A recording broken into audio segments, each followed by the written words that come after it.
fait une onction d'huile. C'était terrible. La puissance de Dieu est descendue. Il y en a qui m'ont appelé le matin. Pasteur Elie, toute la nuit, mon corps tremblait. Je sentais le feu. Qu'est-ce qui se passe? J'appelle les pompiers. Je dis non. C'est le feu du ciel. Ce feu-là ne s'éteint pas avec les pompiers. Alléluia. Oh, on a vécu une réunion formidable. J'étais tellement fatigué parce que j'ai imposé les mains comme ça. Et vous savez, quand vous imposez les mains comme ça, tous les sang descend dans la tête. Au bout d'une heure, quand j'ai soulevé la tête, mon Dieu, j'avais l'impression que ça allait exploser. Et quand je me suis assis, j'avais des vertiges. Les gens venaient, Pasteur Elie, j'ai un problème. Je peux l'expliquer un songe que j'ai reçu. Je me disais, vas-y. Finis le plus tôt possible, mon frère, vas-y. C'est bon, n'est-ce pas? C'est le temps. Il est temps que la gloire de Dieu soit palpable. Et vous savez, je lis dans Internet. Dans Internet, ils ont dit que le plein évangile, c'est le mouvement religieux qui a le plus de croissance dans tous les temps. Le mouvement de la Pentecôte. Depuis l'histoire des religions, il n'y a aucun mouvement qui a eu autant de croissance dans le monde. C'est normal. Nous marchons avec la puissance. Notre argument le plus costaud, c'est la puissance. Et il est temps que vous ayez la puissance. Ce n'est pas avec les paroles. L'apôtre Paul a dit, l'évangile, ce n'est pas les paroles persuasives de la sagesse humaine. Ce n'est pas les discours. Ah, ça veut dire ça, ah, tu comprends mal. Ah, ça veut dire... On n'arrive à rien ça. Il faut la puissance de Dieu. Et quand quand les gens voient Dieu en action, je peux vous dire, tout leur raisonnement se coule. Et ils reconnaissent que Dieu marche avec vous.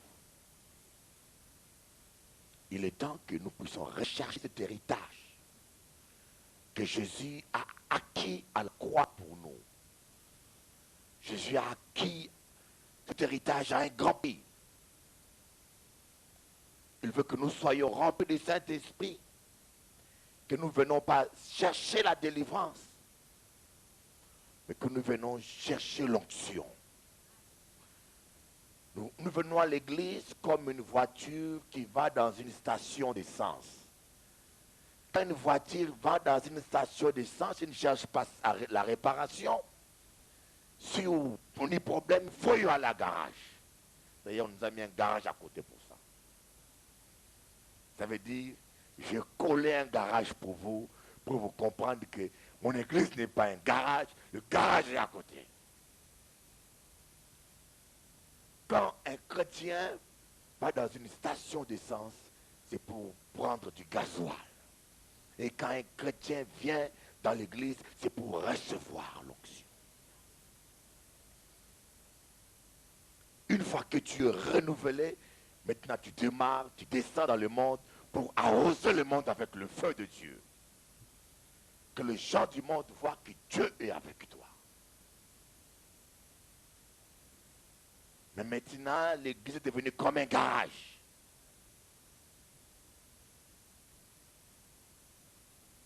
Et c'est ça, la plénitude du plan de Dieu pour ta vie. Alléluia. D'ici 2 mois, mon livre sort. Les gens qui ont l'onction vont acheter au moins 3 livres. Alléluia. Il y a peu d'amen. Ces livres-là, c'est votre livre. Tu prends 2 ou 3. Tu donnes à d'autres chrétiens. Vous savez, on donne des cadeaux. Faites des mères ou cache des fleurs. 300 francs. Achetez une Bible pour maman ou là. Ta mère est incrédule. Achète une grosse Bible là, des Thompson. Vous savez, les chrétiens parfois, on ne sait pas à quoi on investit. Faites de même, achète un CD d'adoration, des louanges, va donner à ta mère. Si elle est incrédule, un CD de louanges, ça peut lui parler, je veux dire. Amen. Et il est constaté que beaucoup de chrétiens meurent prématurés. Beaucoup de chrétiens meurent sans avoir accompli même pas le 1/5 du ministère que Dieu les a confiés. Avant que nous naissions même, la Bible nous dit que Dieu a préparé de bonnes œuvres en Christ Jésus. Nous avons été créés en Christ Jésus et que Dieu a préparé même de bonnes œuvres que nous devons pratiquer. Notre ministère, le témoignage, l'adoration, tout ce que nous faisons pour exécuter un programme que Dieu a souhaité pour nous. Mais beaucoup d'en meurent sans avoir même expérimenté. Cela est un peu à l'image de Moïse, que Dieu a destiné à rentrer dans Canaan.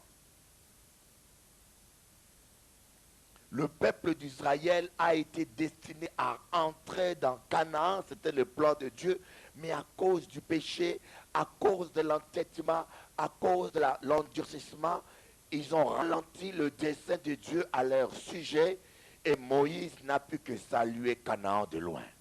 Il n'est pas rentré. C'est Josué et Caleb qui avaient foi en Dieu et qui avaient obéi à Dieu, qui ont goûté au raisin et au miel de Canaan. Et il y a beaucoup de chrétiens dans nos églises qui n'entrent pas, qui ne sont pas entrés dans Canaan.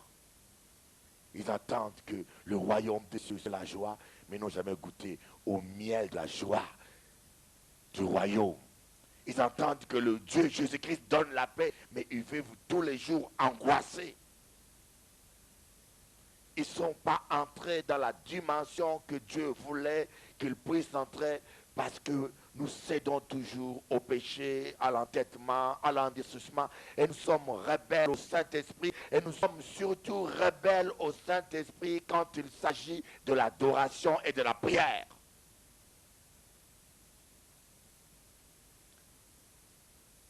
Ce qui est étonnant, fois, nous pensons que péché, c'est voler, c'est insulter. L'un des plus graves péchés, c'est de ne pas prier. Dis ton voisin, il faut prier. Il y a un silence là. Vous voulez que je prêche la foi? Alléluia. Vous voulez la preuve inverse qui vous montre que ne pas prier est un péché? Samuel, en Noailles. Bon, je sais qu'il y a des chrétiens qui sont forts ici qui vont trouver ça avant moi.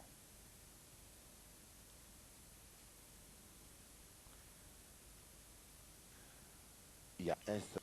Gloire à Jésus. Ça veut dire il est temps que tu trouves.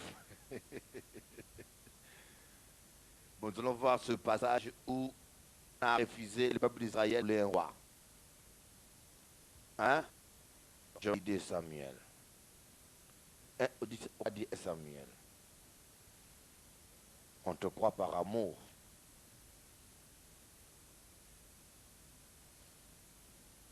Voilà, c'est 1 Samuel, bien sûr. 1 Samuel, combien? 8. Depuis que le frère Jean-Claude est Denis célibataire, il a beaucoup de versets. Amen. Dieu t'a délivré de l'oppression féminine. Vous savez, il y a qui sont oppressives. Tu es marié pour avoir la paix, mais tu vis l'oppression jour et nuit. C'est comme si tu as un démon en permanence collé dans ta chair. Ne vous précipitez pas dans le mariage. Vaut mieux être celle qui est mal accompagnée. Et ne vous entêtez pas aussi dans le célibataire quand c'est le temps de vous marier. Il n'y a pas d'amen. Il faut l'équilibre. Hein? Ne vous précipitez pas, ne vous entêtez pas. Laissez-vous conduire par l'Esprit de Dieu. Hein? La sœur Marlène est devenue très forte là. 8, 5. Nous allons voir ce verset.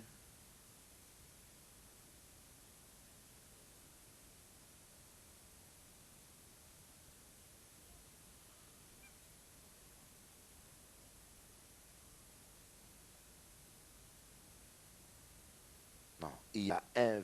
Parce que j'ai changé de Bible, on a volé ma Bible. Alors, il y a un verset où on m'a dit que le frère connaît beaucoup la Bible. Le mari Cécile. Là où ça me dit, quant à moi, loin de là le péché de ne pas prier pour vous. C'est un verset que j'ai déjà donné ici. Vous l'avez pas trouvé? En tout cas, il faut que je trouve cela parce que moi, je ne peux pas m'investir tout le temps. Ou pas oublier cela. Samuel a dit, quant à moi, loin de moi l'idée de ne pas prier pour vous.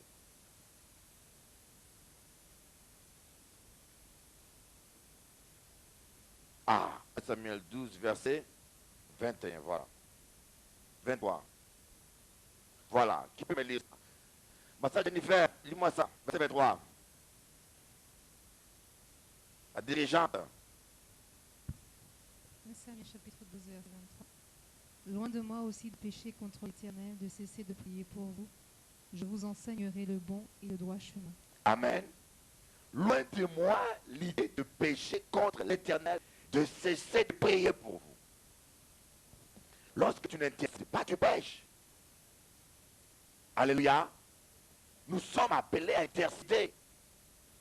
Nous sommes appelés à prier. Pourquoi tu pêches?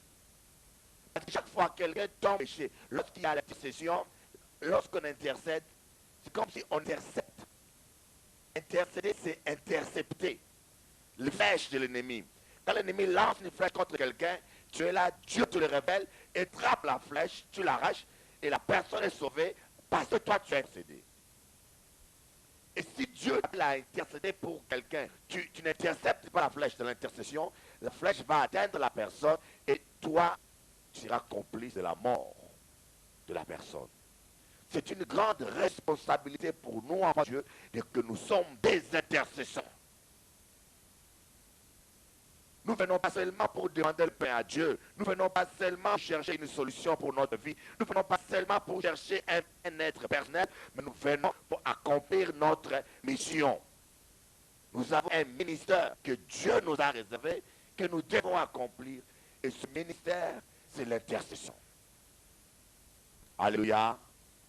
Alléluia. C'est pour ça que je vous dis que Moïse n'est pas rentré dans la terre promise. Tout le peuple d'Israël n'est pas rentré dans la terre promise parce qu'il n'a pas compris pourquoi Dieu voulait qu'il quitte l'Égypte. Dieu voulait qu'il quitte l'Égypte afin qu'il rentre dans la terre promise et qu'il le serve là. Quand ils ont quitté l'Égypte, parce qu'ils ont gardé les émotions de l'Égypte en eux, ils ont gardé les souvenirs de l'Égypte en eux. Chaque fois qu'ils avaient une épreuve, ils pensaient au concombre de l'Égypte. Chaque fois qu'il manquait de l'eau, ils commençaient à murmurer notre Dieu. Mais pourquoi tu nous as délivrés de l'Égypte? En Égypte, il y avait de l'eau. Et maintenant, nous sommes dans le désert, il n'y a pas d'eau. Tant que nous gardons les souvenirs, les émotions du passé, et nous gardons l'esprit de rejet que nous avons ramassé dans l'Égypte, ces émotions de l'Égypte vont toujours nous pousser à nous rebeller contre Dieu et à pécher. Ils ont tellement péché jusqu'à un point où ils ont agacé Dieu. Et Dieu a dit, maintenant ça suffit. Vous ne verrez pas la terre promise. Même Moïse, il a dit, Seigneur, fais-moi grâce, s'il te plaît. Dieu a dit, écoutez, on n'en parle plus. La Bible dit que Dieu s'est fâché contre Moïse. Quand Moïse a voulu demander à Dieu la grâce d'entrer dans la terre promise, Dieu lui a dit, pas question. Alors que Dieu avait décidé auparavant de détruire tout le peuple d'Israël, Moïse a intercédé, Dieu a changé ta vie. Mais en ce qui concerne la terre promise, il faut le mériter. Et je vous dis, beaucoup de chrétiens ici n'ont pas encore goûté à la terre promise. Beaucoup sont toujours en train d'attendre les messages qu'à Cana, oh, il y a du miel. À Cana, nous sommes plus que vainqueurs. Amen. À Cana, tout est possible. Amen. À Cana, il y a du raisin. Amen. Oh, dans le Seigneur, c'est la victoire. Alléluia. Chantons la victoire. Victoire et Jésus. Mais est-ce qu'on peut vivre victoire là? Alléluia. Dites au voisin, qui côté ouillé?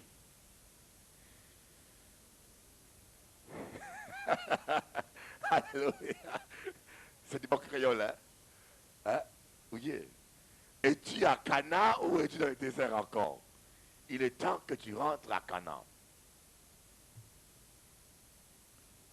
Et des fois, nous tombons dans la distraction. Nous centrons notre vie sur nos besoins.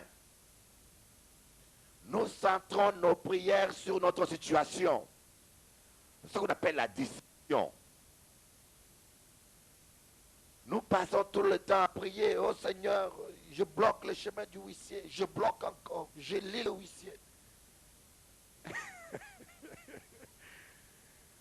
On dit qu'au lieu de prier, Dieu veut que nous puissions l'adorer.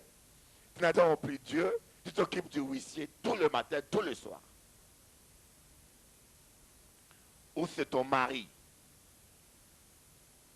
Je vais vous apprendre un secret. Cherchez d'abord le royaume des cieux et tout vous sera donné par-dessus tout.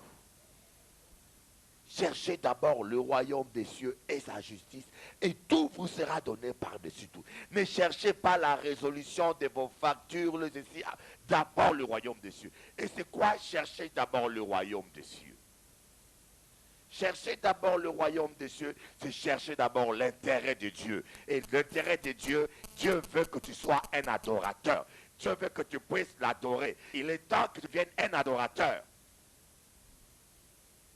Jésus a dit, lorsque vous voulez prier, commencez par dire, notre Père qui est aux cieux, donne-nous de notre Père quotidien, pardonne-nous nos offenses, comme nous ne pardonnons pas à ceux qui nous sont offensés. Que ton nom soit sanctifié, que ton règne. Nous avons inversé tout. On commence par nos besoins et on refuse de pardonner et on attend qu'il nous pardonne et après on termine par lier. Satan, tu es lié, tu es écrasé, j'écrase tous les scorpions, j'écrase. Alléluia. Ah, les amens de baisse. Je vous choque vraiment ou bien? Entrons dans notre destinée. Entrons dans Canaan. Alléluia. Moi que je suis là, je vous dis toutes les flèches que le diable lance contre moi, tous les problèmes que j'ai dans ma vie, tous les problèmes que j'ai à gauche, à droite, je commence à citer ça, ben vous pouvez tomber par terre. Vous allez dire, j'étais venu pour qu'on coupe mon problème, mais lui-même il a trop de problèmes. Alléluia. Les problèmes, vous en aurez toujours. Le secret, c'est ne pas s'occuper de ces problèmes. Cherchez d'abord le royaume. Je dis à Dieu, quoi qu'il m'arrive, rien ne m'empêchera de te louer et de t'adorer. Je louerai l'Éternel tant que je vivrai. Je psalmodierai en son honneur tant que j'existerai. Qu'il pleuve ou qu'il neige, Dieu, Dieu, Dieu de ma vie, je t'aime, je t'aimerai toujours, je te servirai toujours. Applaudissez Jésus. Ne restons pas des bébés spirituels qui restent.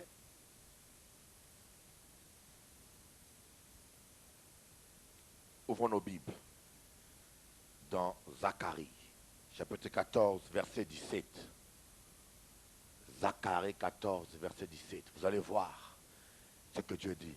Alléluia, ma sœur. Oui, ton mari. Tu dis que le pasteur, lui, le cherche. Oui. Elle n'est pas ici. Hein? Amen. Tu dis bientôt on aura de très grands concerts. Je parlais de l'album du frère Condoran jusqu'à Martinique. Le frère Condoran, on a déjà fait la pochette. La semaine prochaine, ça sort. Je vous dis, j'ai donné l'album au grand frère de frère Roger. Le grand frère de frère Roger a écouté l'album que le frère a fait. Il a dit c'est extraordinaire. Parce que vous savez, il a fait un album instrumental où il joue la musique. Alors les gens qui veulent prier le matin, tu n'as pas besoin d'inviter tonton, Dominique, tous les musiciens pour te jouer l'accompagnement dans ta chambre. Tu prends le CD, tu mets et tu chantes dessus. C'est tellement pratique. Amen. Et dans une semaine, la bombe sera là. Il faut que tu prennes 1 ou 5. Pour les petits frères, les cousines, les papis. Alléluia. Bon, ma sœur Jennifer, dirigeante, tu peux lire. Zacharie 14, verset 17. Zacharie chapitre 14, verset 17. S'il y a des familles de la terre qui ne montent pas à Jérusalem pour se prosterner devant le roi, l'Éternel des armées, la pluie ne tombera pas sur elles. Amen. Alors, une autre version. Quelle autre version là-bas dans la chorale? Une autre version. Alors, toute la chorale a la même Bible. Vous êtes fort, hein? Bon, moi, j'ai dit ma version. On dit, s'il y a des familles de la terre qui ne montent pas à Jérusalem pour adorer le roi, l'Éternel des armées, la pluie ne tombera pas sur elle. Chez moi, c'est 17. Chez vous, c'est 18. 17 aussi, voilà. Il y en a qui ont des Bibles embricoco. Je dis, s'il y a des familles qui ne montent pas à Jérusalem pour adorer, j'arrête la pluie. Et vous comprenez pourquoi certaines personnes n'ont pas la pluie dans leur vie. Ils peuvent venir prier et comprendre que Dieu touche tout le monde sauf eux. Mais dis, mais est-ce que Dieu m'aime? Moi, je crois que Dieu ne fait exception de personne. J'en suis sûr et convaincu. Mais Dieu veut que tu répondes à ses exigences. Et vous connaissez la sécheresse. Quand il y a la sécheresse, la première chose, il n'y a pas la vie. Et il y a beaucoup de chrétiens qui vivent dans la sécheresse spirituelle. Tu n'as pas la joie de prier. Tu essayes parce que Pasteur Elie a dit qu'il faut prier 1 heure. Tu pries, tu fais 15 minutes, tu dis, ah, l'heure ne passe pas vite, hein. Mais comment lui, il arrive à faire 1 heure comme ça? Déjà, un cantique, 2 cantiques, mais tu te mêles avec les cantiques, là, tu arrêtes. La prière même devient difficile. Et quand tu viens en réunion, tu es fatigué. Il y a des choses qui ont dit, hey, Pasteur Elie, il faut qu'on prenne des vacances aussi. Si mon abandon ouvre les vacances pour louer Dieu, ça montre que la personne est dans la sécheresse. Même louer Dieu devient pénible. Chanter pour Dieu devient tellement pénible qu'il faut prendre aussi les vacances. Suspendre un peu la répétition et l'adoration. Mais quand vous êtes dans la fraîcheur de Dieu, adorer et louer Dieu, c'est le plus grand plaisir qu'on a dans la vie. Applaudissons Jésus, applaudissons Jésus, applaudissons Jésus. Quand on est dans la sécheresse spirituelle, même certains péchés qui n'étaient pas dans nos vies entrent facilement. Même les pensées les plus malsains qu'on ne peut pas imaginer avoir, ça rentre.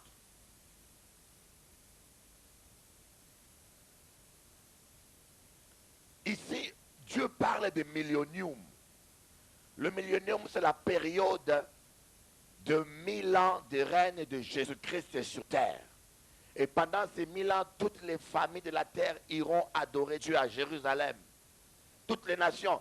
Mais le millénium qui sera sur terre est déjà dans nos cœurs pour nous qui avons accepté Jésus-Christ. Alléluia. Et nous qui avons Jésus-Christ, on doit vivre le millénium, le règne du Christ dans nos cœurs. Et normalement, Dieu doit envoyer la pluie de l'arrière-saison. Dieu doit envoyer la pluie sur nous. Le réveil de la Pentecôte, nous voyons dans Acte 2, où l'Esprit de Dieu est descendu. Les apôtres ont commencé à parler en langue. Et quand l'Esprit de Dieu descend, il ne descend pas les mains vides. Il descend avec les dons spirituels. Il descend avec la joie. Il descend avec la paix. Il descend avec l'amour. Il descend avec de l'argent. il descend avec le miracle, il descend avec la guérison, il descend avec la prospérité, il descend avec un mariage heureux, il détruit le célibat diabolique. Applaudissez Jésus, applaudissez Jésus, applaudissez encore. Alléluia. Il descend, il apporte la victoire.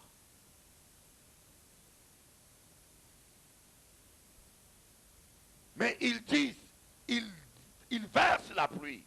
Mais les chrétiens qui ne vont pas s'engager dans l'adoration, il n'y aura pas de pluie pour toi. À la maison, tu n'as pas le temps d'adorer Dieu. À la maison, tu as le temps de chasser les démons. Tu les chasses parce qu'ils te dérangent. Si tu ne dérangeais pas, tu l'aurais même laissé tranquille dans ta maison même. Dis, bon, pas de problème, reste là, mais ne pas déranger moi. C'est ça que le diable veut. Hein? Connais une vie chrétienne égoïste. Une vie chrétienne égocentrique. Je chasse les démons parce qu'ils me dérangent. Mais s'ils dérangent mon voisin, s'ils dérangent le frère là-bas, c'est son problème, il a qu'à prier. Pour moi, pas de problème. Et tu verras même dans des églises, on a du mal à trouver des gens qui peuvent entrer dans l'équipe de la délivrance. Pourquoi? Tu viens à l'église, tu vois tant de gens liés. Au lieu de dire, Pasteur Eli, je suis disponible un jour par mois pour faire aussi la délivrance. Même un jour par mois. Mon panitant. Mais le jour où ton fils, ou ta mère, ou ta femme sera liée, ou ton mari sera lié, alors tu vas dire, tu vas t'engager dans le jeûne pour délivrer. Mais pourquoi tu ne peux pas t'engager pour délivrer les autres? Parce que tu ne te sens pas concerné. Mais si on était vraiment une même famille, le malheur de l'autre, c'est ton malheur. La souffrance de l'autre, c'est ta souffrance. Même si tu ne viens pas délivrer ici, même si tu prendras même un jour de jeûne par mois, dis pasteur, je donne un jour de mois pour jeûner pour les gens qui sont liés. Donnez-moi un nom pour que je prie pour lui. Alléluia. Il y a plusieurs manières de s'engager. Les familles qui ne descendent pas, il n'y aura pas de pluie. L'adoration doit être le centre, frère, de notre vie. Et l'adoration, c'est venir dans sa présence. Vous savez, l'adoration a des choses élémentaires qu'on doit apprendre. Des choses élémentaires, c'est quand je vais adorer Dieu, je ne laisse pas la télévision allumée pour adorer Dieu. Oh Dieu glorieux, Jésus, tu regardes le match de football. Et quand on tire Dieu glorieux, ah, il a raté. Je suis fait un match de football et puis j'ai tiré moi aussi, je ne me suis pas rendu compte. Heureusement qu'il n'y avait pas de chaises à côté, des enfants à côté. C'est pas ça l'adoration. Quand on adore Dieu, on se ferme dans sa chambre. On se met à genoux. La Bible dit, prosternez-vous devant l'Éternel. Je dis que ce n'est pas une obligation, tu peux adorer Dieu assis. Mais moi, j'encourage les gens de se prosterner. Parce que par la foi, je vois Jésus. Quand moi j'adore Dieu, je ferme les yeux, je m'agenouille. Et par la foi, je me dis, Jésus est devant moi. Je ne l'imagine pas, mais je crois qu'il est là. Parce qu'il aime me voir l'adorer. Et par la foi, je vois les anges. Et quand je chante, je sors la plus belle voix que je puisse avoir. Parce que les anges n'aiment pas que je te donne.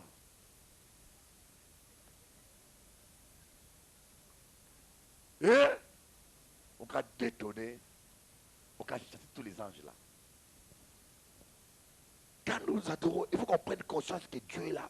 J'adore, oh je t'aime, c'est ça la foi. La foi, c'est voir les choses invisibles. Adorer Dieu en esprit et en vérité. Adorer Dieu en esprit, c'est voir les choses avec le jeu spirituel. Je vois en esprit que Jésus est là. Je vois en esprit que les anges sont là. Je vois en esprit, j'adore.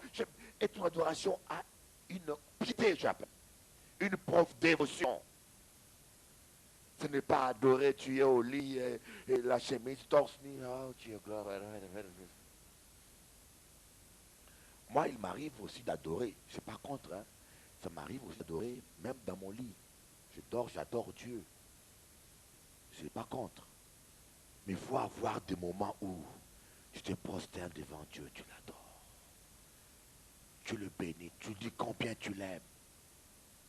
Adorer Dieu, c'est aller comme une biche, soupirer près de courants d'eau, boire de l'eau qui est le Saint-Esprit. C'est renouveler. Quand la pluie tombe, quand la pluie tombe. Vous savez pourquoi Dieu refuse de donner la pluie aux gens qui n'adorent pas? Parce que c'est du gaspillage. L'eau de la pluie tombe et s'éparpille, n'est pas utilisée. Mais Dieu veut verser l'eau de la pluie pour ceux qui vont aller boire cette eau. Comme une biche qui soupire auprès des courants d'eau. La pluie tombe. Et quand la pluie tombe, c'est là où le courant d'eau coule de la montagne. Et Dieu veut voir que tu ailles maintenant. Tu bois l'eau. Tu bois l'eau. Dis voilà, je vais encore donner encore plus de pluie pour lui. Parce que Dieu ne donne pas les choses aux saints, aux chiens. Il donne. D'ailleurs, Jésus a dit que celui qui a soif vienne prendre de l'eau de vie. Celui qui a soif. Et tu n'as pas soif, pourquoi? Et tu n'as pas soif de l'eau. Tu ne vas pas boire. Tu vas les déposer par terre. Or, cette eau-là est trop sacrée, elle est trop précieuse, elle a du prix aux yeux de Dieu. La Bible dit que Dieu chérit avec jalousie l'esprit qu'il a mis en nous. Dieu chérit avec jalousie le Saint-Esprit. Il ne peut pas mettre le Saint-Esprit, remplir quelqu'un du Saint-Esprit, et la personne n'écoute pas le Saint-Esprit, n'obéit pas au Saint-Esprit, passe son temps à penser aux choses obscènes, passe son temps à faire des cancans, passe son temps à faire tout. Et en plus, la personne sait bien chasser les démons qui le dérangent. Alors, si les démons le dérangent, il est prêt à lier toute la nuit. Ce sont les gens des personnes, quand tout va bien, la prière baisse. Quand le diable attaque, la prière monte. C'est la prière offensive et défensive. Mais Dieu veut qu'on fasse la prière de communion. Seigneur, ce matin je suis là. Non parce que j'ai un problème. Je suis là parce que je t'aime. Je reconnais que tu as fait beaucoup pour moi. Je reconnais que si je vis aujourd'hui même, c'est toi qui me donnes la vie. Je reconnais que si je mange, c'est toi. Seigneur, beaucoup sont malades. Beaucoup n'ont même pas la possibilité de manger. Moi, je peux manger encore. Il y en a qui ont même l'argent, mais qui ne peuvent même plus manger. Seigneur, je suis là pour te dire, je t'aime, Jésus. Je veux que la vie que tu me donnes ait un sens. Je veux te servir. Oh Seigneur, je suis là pour te demander, Seigneur, je vais t'obéir, mais garde-moi des péchés contre toi. Ferme ma bouche, même une muselière invisible, mais ferme ma bouche, afin que je ne puisse pas faire aucun cancan la journée. Cancan. Garde mes voix, David dit ça, garde mes yeux de la vie des choses vaines. Garde mes pieds, ne me laisse pas défier mon Dieu. On va voir un passage. Un Pierre.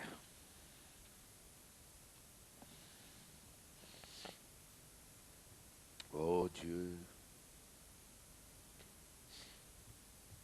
Oh Jésus, tu es bon. J'ai compris une chose, les chrétiens prient mal. Nous prions très mal. Nous prions très mal et nous inversons les priorités.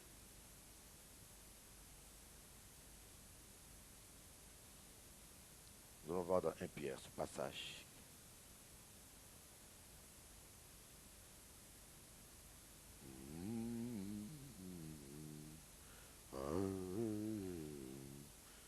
Non, c'est 2 Pierre plutôt. Jovawani. La la la la la la. La la la la la. Ah, je t'aime Jésus. Ah, Jésus-Christ est mon sauveur. Ah, je t'aime plus que tout au monde. Ah, si j'avais des ailes, Seigneur, ah, je m'envolerais auprès de toi. Ah, yalla, chaka. Ah, c'est les chants qu'on chantait au Congo. Quand on chantait ça, on n'avait pas des instruments. Hein. Il y en a qui faisaient la basse avec la bouche, guitare avec la bouche, batterie avec la bouche. Et quand l'onction descendait, on montait tous au ciel. Alléluia. Ah, ça me manque ces prières. Moi, j'appelle ça des prières violentes. On rentrait 9 jours en jeûne. 9 jours en jeûne, mes frères. On se réveille le matin à 6 heures. On commence à prier jusqu'à 9 heures. On dort 3 heures. À midi, on reprend. Au bout du 9e jour, je peux vous dire que quelque chose s'est passé. Des signes dans les cieux. Maintenant, quand je dis retraite, les gens ne viennent pas. Mais tu feras 7 jours de jeûne. On va s'enfermer là, prier nuit et jour. Et, mon Dieu, d'accord, on n'a pas dit Amen. On va aller, voilà, lisons dans 2 Pierre chapitre 1, verset 3. 3 à 4. Je vais demander, je vais lire moi-même alors. Sa divine puissance nous a donné tout ce qui contribue à la vie. Ah. Sa divine puissance, c'est qui? C'est le Saint-Esprit. Nous a donné tout ce qui contribue à la vie. À quelle vie? À une vie de victoire, de sainteté et à la piété, au moyen de la connaissance de celui qui nous a appelés par sa propre gloire et par sa vertu. Donc lorsque nous avons la révélation de qui est Jésus et qu'on accepte Jésus, le Saint-Esprit vient nous rendre capables de triompher du péché. Celle-ci nous assure de sa part les plus grandes et les plus précieuses promesses. J'aime ce verset, il est puissant. Avec elle, vous deveniez participants de la nature divine. Participants, pas de richesse, mais de la nature même. C'est-à-dire que vous puissiez avoir la nature de Dieu en vous. La santé de Dieu en vous. La bonté de Dieu en vous. Le caractère de Dieu en vous. Oh, c'est trop glorieux. Dieu nous appelle à être plus que des chrétiens qui sont en train de chercher les miettes de pain qui tombent sous la table. Dieu ne te dit pas, demande-moi le pain, mais je ne veux pas que tu sois comme un fils qui pleure le pain, mais que tu comprennes que tu es fils, que tu t'assois à ma table et que tu t'assois étant que fils à ma table. En fuyant la corruption qui existe dans le monde par la convoitise. Sa divine puissance nous a donné tout ce qui compte. C'est-à-dire que Dieu nous a donné tout ce qu'il nous faut pour triompher du péché, pour triompher de la sorcellerie, pour triompher de la maladie. Et il nous a appelés à participer, à devenir participants de sa nature divine. C'est comme si vous prenez une plante. La plante qui est là, ce n'est pas pour rien qu'il y a des plantes ici. Elle est en bonne santé. Elle a dit bonjour. Je ne peux pas couper ça. Et je prends une autre plante.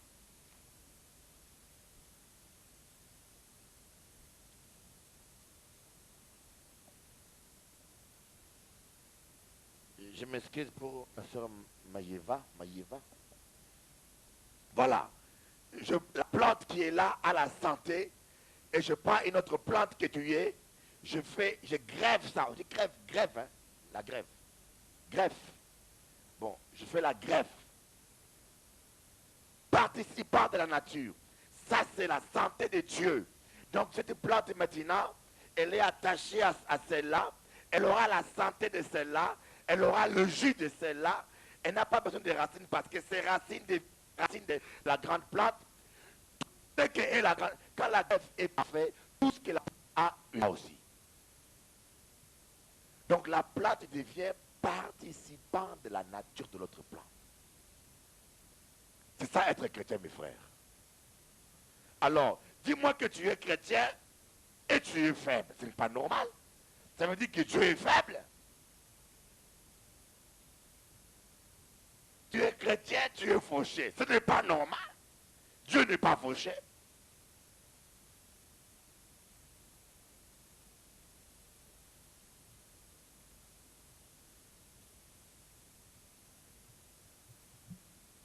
Vous comprenez que ça devient sérieux maintenant. Hein?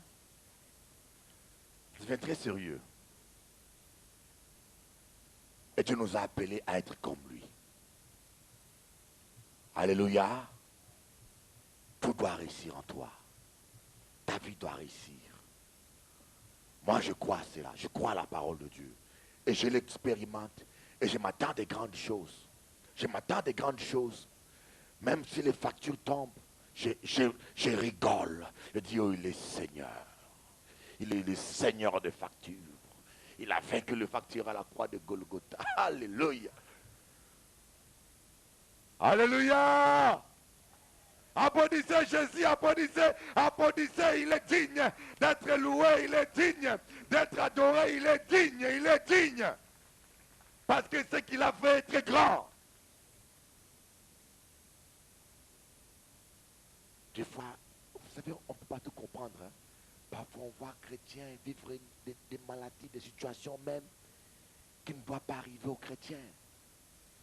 Tu vois des malheurs qui arrivent aux chrétiens aujourd'hui ne doivent pas normalement nous arriver. Des choses qui arrivent aux chrétiens aujourd'hui, on voit la différence entre un chrétien et un païen. Les gens me disent, Pasteur Eli, pourquoi tel problème m'arrive? Je dis, je ne suis pas Dieu. Je sais une seule chose, aucun malheur normalement ne doit t'atteindre. Alléluia. Normalement. Si tu obéis, si tu adores, si tu rentres dans ta chambre secrète, tu adores Dieu, Dieu va laisser tomber dans ta vie. Si tu arrêtes l'adoration, Dieu arrête la pluie aussi. Tu viendras à l'église louer, chanter, mais au fond de toi c'est la sécheresse. Il n'y a plus de joie. Le couple brûle, la vie brûle, les factures brûlent, les vipères de factures vont rentrer partout. Même les toilettes seront bouchées. Vous savez, quand le diable attaque, tu ne comprends pas, tu tires la chaise de toilette, tout sort aussi. Oh, il faut appeler pompier. On va appeler tonton Dominique, il est occupé. Plombier plutôt. Tu appelles Fernand, trop de travail. Alléluia. On va lire un dernier verset. Dans Joël. Pas ce Joël, hein. Réclamer. Et j'aime bien quand il a dit, et par elle, il nous a donné les plus belles promesses, les plus grandes et précieuses promesses. Dans 2 Pierre toujours. Bon, on y va dans Joël. Les promesses de Dieu. Ce soir, nous allons prier. Et je vais demander au frère Harry de me chercher l'huile. Il fera une onction d'huile. Brisez tout ce qui n'est pas la gloire de Dieu.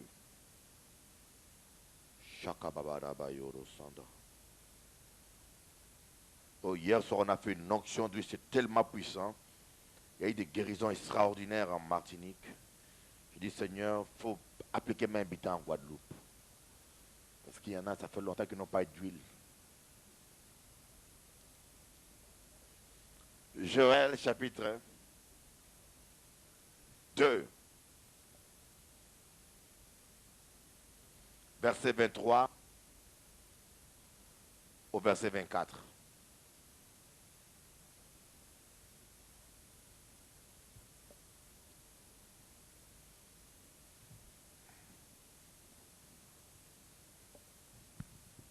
Joël chapitre 2, versets 23-24. Et vous, enfants de Sion, soyez dans l'allégresse et réjouissez-vous en l'Éternel, votre Dieu. Amen. Car il vous donnera la pluie en son temps. Alléluia. Il vous enverra la pluie de la première et de l'arrière-saison, comme autrefois. Les airs se rempliront de blé et les cuves regorgeront de mou et d'huile. 25. Je vous remplacerai les années qu'ont dévoré la sauterelle, le gélec, le asile et le gazan. Ma grande armée que j'avais envoyée contre vous. Amen. Quand la pluie tombe, il y a l'abondance, mes frères.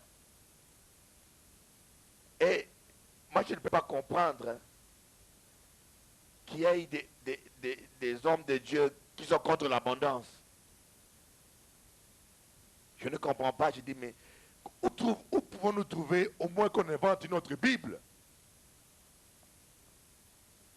D'Abraham jusqu'à dans le Nouveau Testament, vous allez voir que tous les gens que Dieu a appelés ont toujours prospéré. L'apôtre Paul était tellement riche que quand le roi, là, je crois bien le roi Agrippe, je crois bien l'a arrêté, il ne voulait pas le relâcher, le gouverneur ne voulait pas le relâcher en espérant qu'il donnerait un peu d'argent.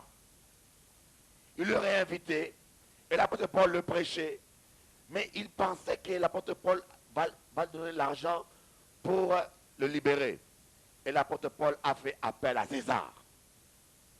Et il était obligé de laisser l'apôtre Paul comparaître devant César. Parce qu'auparavant, l'apôtre Paul avait vu une vision. Jésus lui a dit, n'aie pas peur, il faut que tu ailles jusqu'à Rome et témoigner de moi à Rome. Quand la pluie tombe, vous aurez du blé. Quand la pluie tombe, vous aurez la joie. Vous aurez la parole de Dieu, la nourriture, la parole qui sort, la parole qui nourrit. Vous aurez de l'huile. Mais ce que j'aime bien sur le verset 25, je vous remplirai les années quand dévorer la sauterelle. Je vous remplacerai, voilà, remplacerai. Hier soir, j'étais en train de terminer mon livre et Dieu sait même me parler de ça, ce verset-là. Quand Dieu vous parle, c'est extraordinaire. Parce que quand Dieu vous parle, il vous dit des choses que personne n'a jamais dit. Il vous dit des choses que vous n'avez jamais entendues quelque part. Ça m'a impressionné parce que je lis ce verset. Et vous savez, je vais vous expliquer un peu ceci. Vous savez, comme aux États-Unis, hein, en Israël, lorsqu'il y a la récolte, les gens prennent du blé, ils prennent une partie, ils le mettent dans des réservoirs. Même dans des gros tonneaux, et une partie, ils mangent. Et ceux qui mettent dans les réservoirs, ils les gardent pour le jour de famine, ou ils les gardent pour le vendre un jour, quand ils en auront besoin. Amen. Vous comprenez? C'est pour ça que... il y a de l'eau là. Voilà un réservoir. Cette année, on a mangé du blé, on a fait la récolte et on a mis un peu du blé restant dans le réservoir. L'année prochaine, on mange, c'est pareil. L'année prochaine, c'est qui veut remplir de blé. Et après, ils ont péché contre Dieu. Et quand ils sont allés faire la récolte, vous comprenez? C'est pour ça que chaque année, d'après la production d'Israël, ils mettaient une quantité comme ça. Le 1/3, ils remplissaient de cuves. Ils remplissaient. Maintenant, l'année qui suit, s'ils avaient obéi à Dieu, ça c'est 3 ans, ils ont rempli cette cuve après 3 ans. Et les 3 années suivantes, s'ils continuaient à obéir à Dieu, ils auraient mangé assez du bleu pour remplir aussi cette cuve. Mais comme ils ont désobéi à Dieu, au lieu de remplir cette cuve, ils n'avaient plus assez à manger et ils ont commencé à manger le réservoir. Amen. Première année, pas de récolte, ils mangent là. Deuxième année, pas de récolte, ils mangent là. Parce que les sauterelles, les démons, mangent ce qu'ils devaient récolter. Et troisième année, fini. Donc ils ont fait 3 ans pour remplir ça. Après le châtiment, ils ont fait 3 ans pour vider ça. Et Dieu vient, Dieu dit, je vous pardonne vos péchés. Je vous aime. Calculez bien, voyez comment c'est puissant ce que je vous explique là. Dieu dit, je vous pardonne, je vous aime.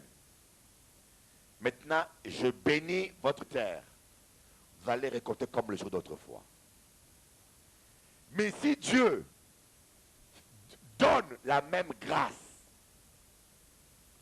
que les autres fois, ils vont encore passer 3 ans pour remplir la même cuve. Alléluia. Ça leur fera combien? 9 ans de travail. Même s'ils se sont repentis, même si Dieu les a pardonnés, ils ont quand même perdu du temps. Alléluia. Mais Dieu dit, au lieu que Dieu donne la même production, il dit, je vous donnerai doublement la même production. Comme ça, dans une année, vous aurez les moyens de remplir et ça, et ça. Comme ça, vous serez comme si vous n'avez jamais été châtié.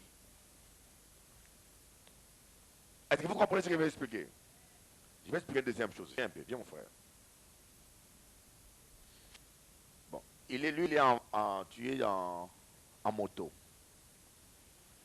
D'accord? Il fait un pas. Normalement, si j'étais obéissant, attaché à lui, j'aurais dû être là. Mais je suis têtu avec Dieu, je reste là. Il fait un deuxième pas. Normalement, j'aurais dû être là, mais à cause de mon entêtement, je perds 2 pas. Il fait un troisième pas. Maintenant, je me répands. Je dis, Seigneur, je me suis repenti. J'ai perdu du temps parce que je ne t'ai pas obéi. Maintenant, je te promets, Seigneur, je vais marcher avec toi. Mais maintenant, si nous marchons à la même vitesse que lui, j'aurais du mal à l'atteindre. Mais comme Dieu me pardonne, il veut que je rattrape le retard. Il me donnera 2 fois la vitesse qu'il me faut pour pouvoir les rattraper. Il sera là. Alléluia. Voilà pourquoi Dieu voulait que les enfants d'Israël ne perdent rien. Il a dit, je vous remplirai les années perdues. Des fois, dans notre vie, on dit, Seigneur, si j'avais connu tôt, j'aurais pas dû faire ça, j'aurais pas dû faire ça. Seigneur, si je t'avais connu tôt, j'aurais pas dû divorcer. Dieu dit, n'ayez pas peur, je te remplirai les années perdues. Apprenez Jésus. Et voilà pourquoi la Bible dit, là où le péché abonde, la grâce surabonde. La grâce n'abonde pas, mais surabonde. Pourquoi? Quand le péché abonde, les sauterelles en profitent pour manger nos récoltes. Et quand on se répand, Dieu est obligé, pas seulement d'abonder avec la grâce, parce que s'il fait grâce, on aura la même récolte, on ne rattrapera jamais les temps perdus, mais il surabonde, il donne une surproduction pour qu'on puisse rattraper et ce que les sauterelles ont mangé et ce qu'on doit produire.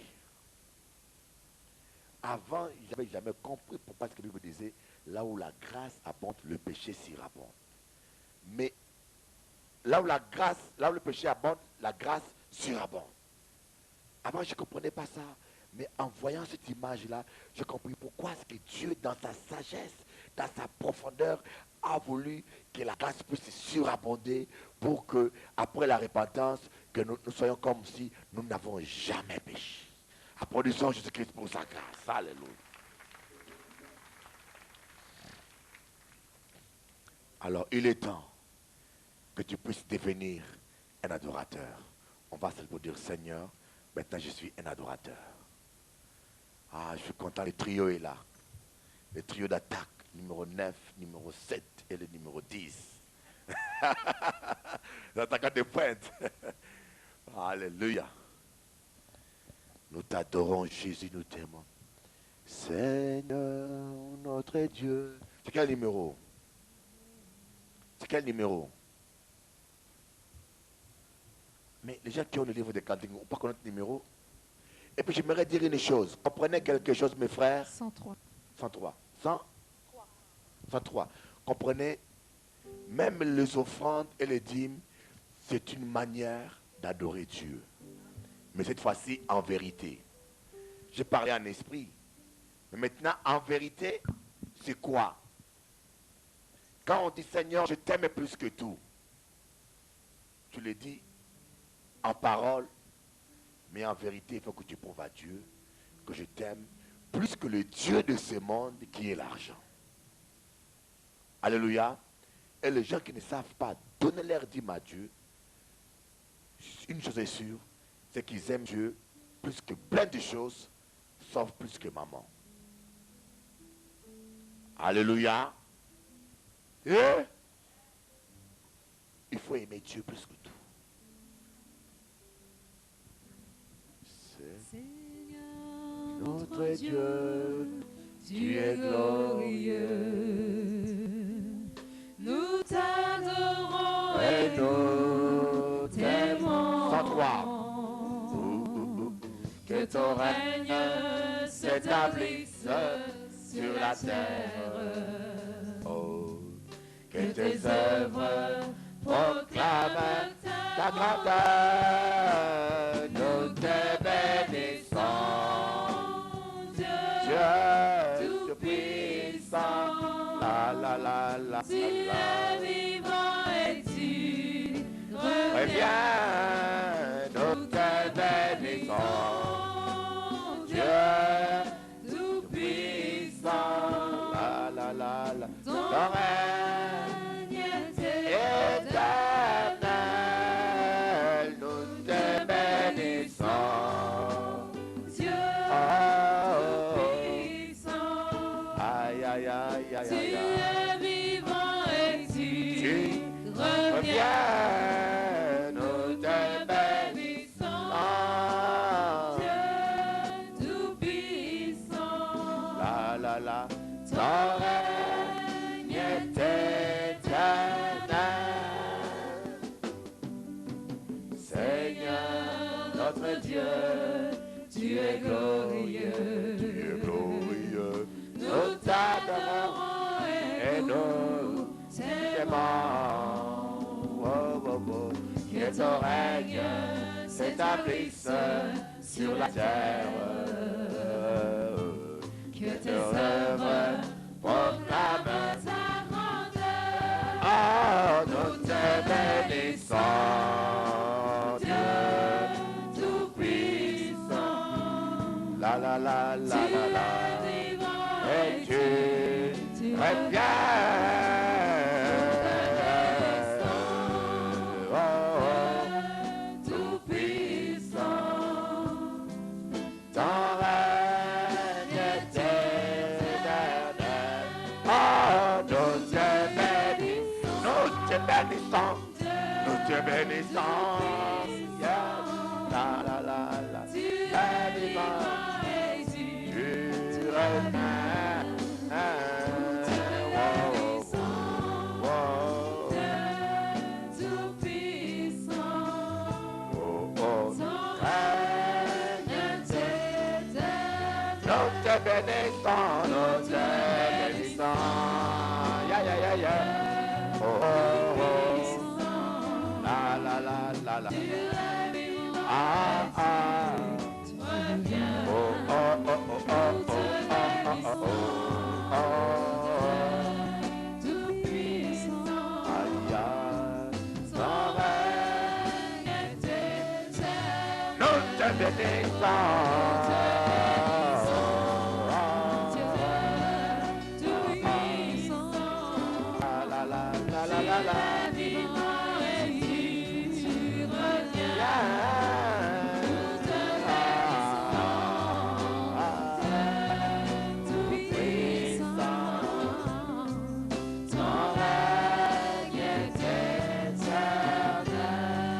Amen. Je vois l'image d'un sacrificateur dont le Père dit, reste là devant l'autel, adore-moi.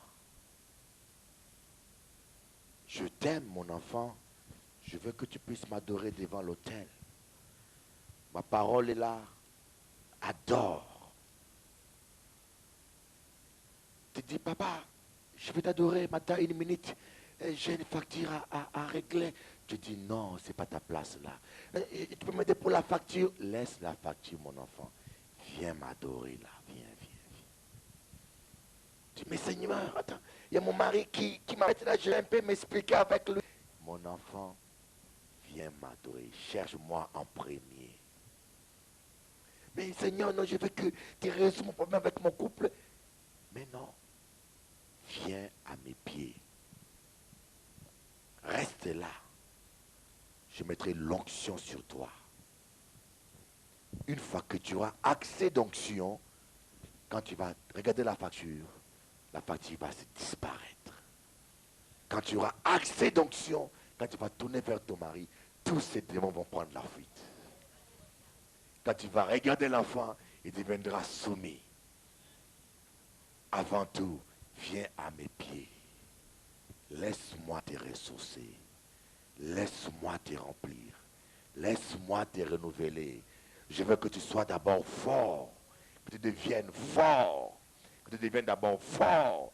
Et là, après, quand tu vas te tourner, tu vas regarder seulement et tu verras la rétribution des méchants. Abonnisez Jésus. Tu vas regarder seulement. Mais le diable veut que nous puissions quitter l'adoration le plus tôt possible. Et qu'on trouve toute forme d'excuse pour régler nos problèmes. Commencer à prier, Seigneur, touche mon mari, touche mon mari. Oh Seigneur, touche mon enfant. On n'est pas contre ça. On n'est pas contre qu'on puisse prier pour les enfants, pour le mari, pour le facture, pour le pain. On n'est pas contre. Mais on est contre qu'on puisse prier sans onction dans ces domaines-là. Il faut qu'on reste au pied du Seigneur, qu'on adore, qu'on le loue, qu'on le bénit. Et quand l'onction descend sur toi, tu diras comme Ésaïe, esprit souffle. Et l'esprit souffle quand on adore. L'esprit souffle quand on adore. Une fois que l'esprit a soufflé, tu diras, os m'a desséché. Allez, pousse maintenant. Enlève-toi maintenant. Et l'esprit va exécuter. Quand l'onction sera là, tu diras seulement un mot et la lumière sera. Mais sans onction, tu criais toute la nuit. Satan lâche, Satan lâche. Satan dit, moi pas qu'à lâcher. Satan lâche, moi pas qu'à lâcher. Satan lâche, moi pas qu'à lâcher. Satan lâche. Que de combats perdus, d'énergie perdue, de fatigue inutile, parce qu'on se trompe parfois des priorités. Vous savez, quand Jésus marchait, suivez l'exemple de Jésus. Jésus marchait. On lui a dit, Jésus, Lazare est malade. Presse-toi d'aller voir Lazare. Jésus a dit, d'abord, je fais ce que Dieu veut que je fasse dans le présent. Ne vous laissez jamais bousculer par le diable. Après, on a dit à Jésus, Lazare est mort. Il a dit, pas de problème, je fais d'abord ce que Dieu que je veux que je fasse pour le moment. Parce qu'il sait que Dieu contrôle toutes choses. Des fois, nous passons le temps à prier pour toute autre chose, sauf passer le temps à adorer Dieu. Ce soir, dis Seigneur, je vais devenir un adorateur. Je veux maintenant, le matin, me réveiller et dire, notre Père qui est aux cieux, que tu es le seul bon Dieu. Tu es le seul merveilleux, notre Père qui est dans les cieux. Tu es le seul Dieu glorieux. Tu es le seul Dieu magnifique. Oh Rabbi Koro Sandabana. Magnifique le Seigneur, tu es tellement magnifique. Oh béni sois-tu, Jésus. Ikono Manayanda. Nous t'aimons Dieu Père. Nous t'aimons. Oh que ton nom soit sanctifié Dieu. Que ton nom soit reconnu. Seigneur, glorifie ton nom, Seigneur. Que ton nom soit sanctifié par les églises. Que ton nom soit sanctifié par notre témoignage. Seigneur, fais de nous des adorateurs. Fais de nous, Seigneur, de vrais adorateurs. Afin que l'appui tombe. Fais de nous, Seigneur, des adorateurs. Des gens qui sont amoureux de toi. Qui sont là parce qu'ils t'aiment. Pardonne-nous, Seigneur, si tant de fois nous sommes allés à côté du but. Parce qu'on s'est laissé distraire par les soucis de ce monde et par la diversion du diable. Au nom de Jésus. Amen. Applaudissons le Seigneur, assoyons-nous. Alléluia. On va donner au Seigneur notre dîme et notre offrande. On va donner au Seigneur. Après, nous allons passer un temps d'adoration et nous allons prier pour les gens qui veulent être renouvelés dans l'adoration. S'il t'arrive que dès que tu commences à adorer Dieu, tu commences à bâiller, ce soir, il faut qu'on prie pour toi. Dès que tu dis, Seigneur, je t'aime. C'est qu'il y a un problème. Amen. Oui. On va donner notre dîme et nos offrandes. On va chanter un cantique. Seigneur, notre Dieu, tu es glorieux. Nous t'adorons et nous t'aimons. Lève-toi, sème ta dîme. Que ton règne.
reçois, reçois, reçois, reçois. Alléluia.